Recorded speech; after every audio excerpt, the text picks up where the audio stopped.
सोचिए, कोई जादुई छड़ी आपको मिल जाए और कह दे अब तुम्हें कुछ नहीं करना। खाना खुद आ जाएगा, कपड़े खुद धुल जाएंगे, पैसा खुद जेब में भर जाएगा। सुनने में कितना मज़ेदार लगता है ना? लेकिन जब यही आराम की चाह किसी की असल ज़िंदगी में उतर आई तो वही आराम उसकी बर्बादी का सबसे बड़ा कारण बन गया। आज की कहानी है ऐसे ही एक आदमी की जिसने मेहनत से बचने की दुआ मांगी और पाया ऐसा वरदान जो असल में अभिशाप बन गया। गांव के किनारे टूटी फूटी कुटिया में रहता था सुमेर। सुबह का सूरज पूरे आंगन में चमकता, लेकिन उसके सिर से कंबल टस से मस नहीं होता। अम्मा आकर पुकारती, बेटा उठ, चाय पी ले, खेतों का काम करना है। सुमेर नींद में करवट लेते हुए बोलता, अम्मा कब तक लाने में कमर टूट जाएगी, भूख खुद मर जाएगी। गांव के लोग सुबह से हल पकड़े खेतों की ओर निकल जाते, लेकिन सुमेर वह गांव की चौपाल पर बैठा ऊँघता और कहता, कर्म तो भगवान भी देखता है, पर अगर मैं कर्म ही न करूं तो भगवान को भी देखने की जरूरत नहीं पड़ेगी। गांव वाले हंसते भी, छिड़ते भी, अरे ये तो पूरा आलस का पुजारी है। एक रात जब पूरा गांव सो रहा था, सुमेर अपने बिस्तर पर आहें भर रहा था, तभी कमरे में हल्की रोशनी फैली। एक देवदूत प्रकट हुआ, चेहरे पर तेज, आंखों में चमक। देवदूत गंभीर स्वर में बोले, सुमेर, तुम्हारी कुछ न करने की लगन ने ऊपर तक हलचल मचा दी है। आज से तुम्हें वरदान मिलता है, अब तुम्हें किसी काम की जरूरत नहीं, तुम्हारी हर इच्छा बिना मेहनत पूरी होगी। इतना कहकर देवदूत ओझल हो गया। सुमेर ने सोचा, लगता है भूखे पेट सपना देख लिया, लेकिन सुबह उठते ही उसकी आंखें फटी रह गईं। कुटिया चमचमा रही थी, चूल्हे पर खुद चाय खौल रही थी। बाहर बगिया में आम और अमरूद हवा में झूल रहे थे। सुमेर उछल पड़ा, वाह, ये तो जिंदगी ऑटोमेटिक हो गई, अब तो बस मज़े ही मज़े। पहला हफ्ता सपनों जैसा बीता, पेट भरा, घर सजा, खेत बिना हल चले हरे हो गए। लेकिन दूसरे हफ्ते कुछ खाली खाली लगने लगा। कोई मिलने नहीं आता, कोई बात करने नहीं आता। तीसरे हफ्ते पड़ोसी बच्चे खेलते, हंसते। सुमेर अकेला बरामदे में बैठा बड़बड़ाता, कितना मज़ा कर रहे हैं सब, और मैं बस खा रहा हूँ, सो रहा हूँ। चौथे हफ्ते उसकी बहन बीमार पड़ गई। गांव वाले दौड़े उसे अस्पताल ले जाने।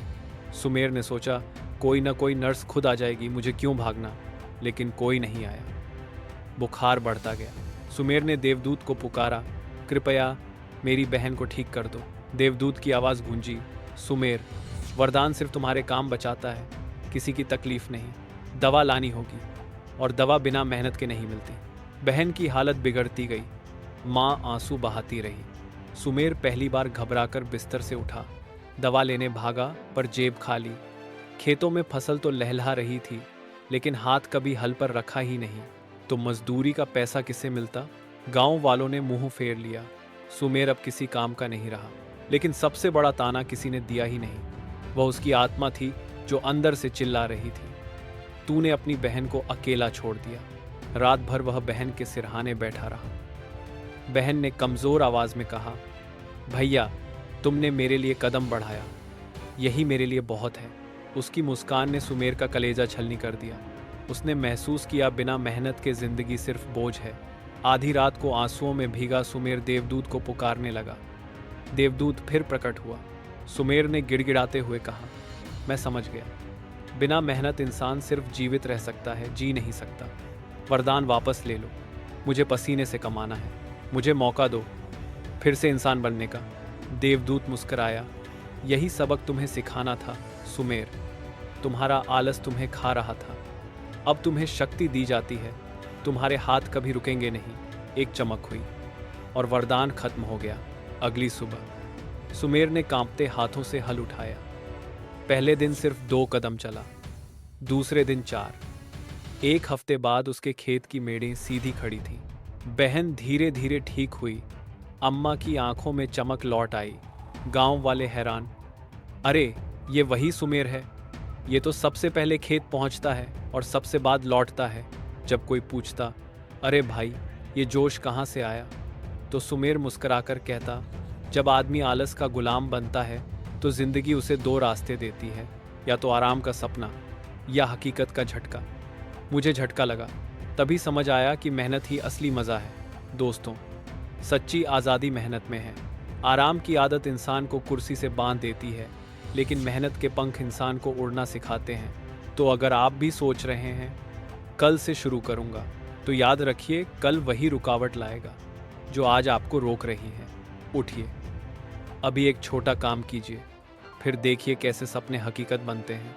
आपकी बारी। अगर कहानी दिल को छू गई हो तो लाइक करिए, अपने दोस्तों से शेयर करिए, खासकर उन लोगों से जो आलस से जूझ रहे हैं।